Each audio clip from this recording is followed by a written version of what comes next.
कहना चाहता हूं, मेरी सेल मतलब बंद किसी भी टाइम हो सकती है, इसलिए मैं तुम्हारे साथ 2 मिनट बात करना चाहता हूं। तुम्हें क्या लगता है तुम्हारा ऐसा ही निकल सकता है इस बार? कितने बच्चों को ये मतलब अंदर से फील हो रहा है कि मैं ऐसा ही हो सकता हूं? कितने बच्चों को अंदर से आ रही है आवाज? यहां से, यहां से। पता है जब मैंने एग्जाम दिया था यूपीएसआई 2017 का, तो मुझे एग्जाम में बैठे बैठे ये फील हो गया था कि मैं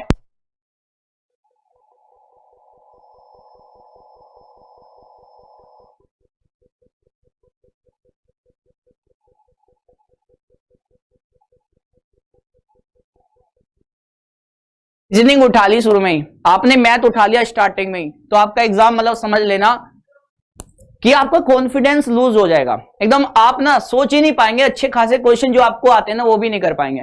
एग्जाम में बैठती सबसे पहले स्ट्रेटेजी आप अपनी बना के चलना। अपने एग्जाम में सबसे पहले अपने कौन से वाला सेक्शन सबसे पहले लेना है, और उसके लिए टाइम भी सामने लिख लेना। मैं एग्जाम हॉल में घुसा था तो मैंने यही काम किया। मैंने क्या किया, सबसे पहले मैंने एग्जाम में घुसते एक चीज देखी कि भाई मेरे को सबसे पहले हिंदी करनी है, और मुझे हिंदी को ज्यादा से ज्यादा 20 से 25 मिनट ही देने हैं। ये मेरी स्ट्रेटेजी थी। मैंने कहा भाई जीके साइंस को अगर मैं देखूंगा ज्यादा से ज्यादा इसको भी मैं 20 मिनट दूंगा, 15 से 20 मिनट, इससे ज्यादा मतलब मेरे को इन दोनों के हिसाब से नहीं देना है। मैक्सिमम मिनट कितनी होगी? 45। मेरे पास 45 मिनट इन दोनों के लिए। बाकी समय कितना बचेगा? 120 मिनट होती है, तो आप जानते हैं कि बाकी भी मेरे पास 75 मिनट अभी भी बची हुई है, ठीक है ना भाई? तो मेरे पास अभी भी 75 मिनट बची हुई थी।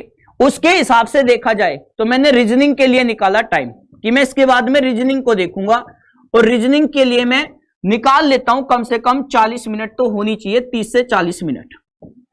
30 से 40 मिनट मतलब इसके पास 30 से 35 मिनट में इसको देके चलूंगा, क्योंकि इसमें कथन निष्कर्ष वाले क्वेश्चन अच्छे खासे आ जाते हैं। उसके बाद मैंने मैथ के लिए टाइम निकाला। मैंने सोचा कि मैथ के लिए तो मैं मतलब पूरा मतलब इसमें 40 मिनट के आसपास बचा के चलूंगा, इतना समय होगा तभी मैं एग्जाम को निकाल पाऊंगा। और ये वाली स्ट्रेटेजी आपको एग्जाम के अंदर घुसते ही आपको जो सीट मिलेगी ना उस पे बना के चलना। और किसी भी क्वेश्चन पे मैंने सोच लिया था रुकूंगा नहीं, जब तक मेरे 20 क्वेश्चन नहीं बनेंगे तब तक मैं उसमें रुकूंगा नहीं। मैंने ऐसा ही किया। मैंने हिंदी को मात्र 20 से 25 मिनट के अंदर कर दिया। उसके बाद मैंने जीके साइंस में गया, और मुझे पता था मुझे आज आइंस्टीन बिल्कुल नहीं बनना है। जो आता है, जो नहीं आता छोड़ दिया, खत्म। उसके बाद उसको देखना ही नहीं है, उसको मुझे देखना ही नहीं है, मैंने तुरंत छोड़ दिया। मुझे पता नहीं होगा। मेरे को केवल 16 क्वेश्चन आते थे जीके साइंस में, ओनली 16 क्वेश्चन, और मेरे पास कितने क्वेश्चन बचे थे? 24। अब 24 में से मैं केवल तुक्के लगा सकता था। हकीकत है, मतलब कुछ भी ऐसा नहीं बताऊंगा जिसमें आपको मतलब मैं चाहता हूं कि आपको अगर कोई भी मोटिवेशन मिले तो वो चीज एकदम सही होनी चाहिए, एकदम फैक्ट होनी चाहिए। अब देखो मैं क्या करूं, क्योंकि मेरे को जीके साइंस बिल्कुल नहीं आती थी, और 7 दिन में कितना पढ़ सकता था मुझे पता ही नहीं था किस तरह से पेपर आएगा। अब मेरे को इतना पता था कि भाई 16 क्वेश्चन मुझे आते हैं, बाकी के 24 मुझे नहीं आते। अब बहुत सारे बच्चे क्या सोचते हैं कि निगेटिव हो जाएगा, ये हो जाएगा, वो हो जाएगा, मैं क्वेश्चन सारे अटेम्प्ट नहीं करूंगा। मैंने सोचा 24 को बाद में देखूंगा। मतलब फिलहाल में इन 24 के हिसाब से कुछ 2-4 क्वेश्चन ऐसे भी थे जिसमें मुझे ऑप्शन के हिसाब से ये लग रहा था कि भाई इसका ये भी हो सकता है, ये भी।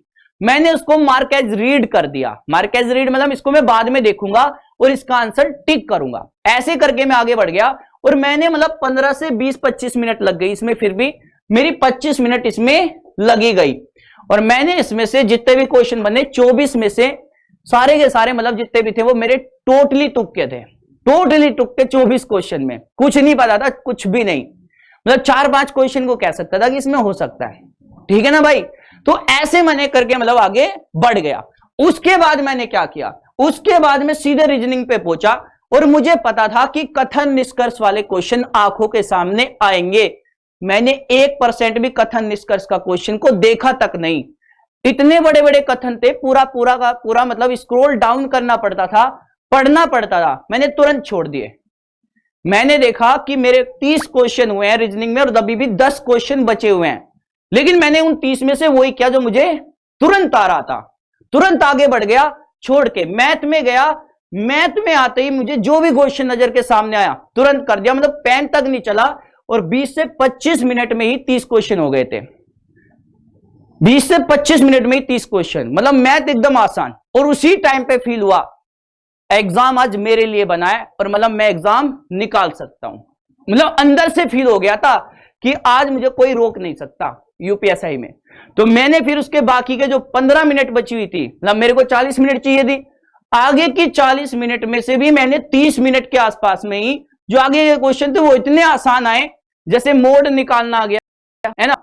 कुछ क्वेश्चन तो ऐसे लगे, बस एक क्वेश्चन ने 3 मिनट ली, वो थे डीआई का क्वेश्चन।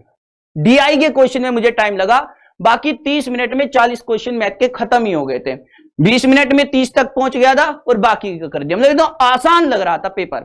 और उसके बाद मेरे पास अभी भी टाइम बचा हुआ था, अभी भी मेरे पास 15 मिनट थी, कम से कम 15 से 20 मिनट आराम से बची हुई थी।